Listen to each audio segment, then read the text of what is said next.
अस्सलाम वालेकुम व्यूवर्स। आज मैं आपके लिए बालों का गिरना, गंजपन और बालों का डिस्कलर हो जाना, इसके लिए एक देसी नुस्खा लाई हूँ मेहंदी का। इसे आप, मेरा मशवरा है, इस्तेमाल करें और आपको इसके बेहतरीन नताइज हासिल होंगे। सबसे पहले आप सूखी मेहंदी 5 टेबल स्पून एक बाउल में लें। उसके अंदर आप 2 टेबल स्पून देसी सरसों का तेल लें, वो मिला लें और 1 अदद लेमन का जूस और 1 अदद अंडा आप इसके अंदर डाल दें। फिर इस सारे पेस्ट को आप काली चाय की पत्ती का 1 अदद 1 कप जो है वो कहवा बनाएं विदाउट चीनी। उसके बाद आप उससे इस सारे पेस्ट को बीट कर लें।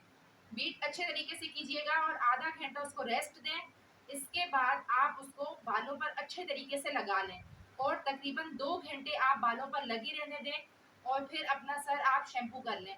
आपको इसके बेहतरीन नताइज हासिल होंगे, बालों में चमक, घनापन और उसके बाद आपके जो कलर है वो बेहतरीन नजर आएगा और सिल्की और शाइनिंग बाल हो जाएंगे।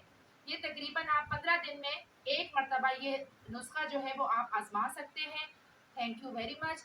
मेरी पूरी वीडियो देखें और अगली वीडियो का इंतज़ार करें और इसकी सारी तरकीब जो है वो डिस्क्रिप्शन बॉक्स के अंदर आपको मिल जाएगी। ओके, अल्लाह हाफिज़।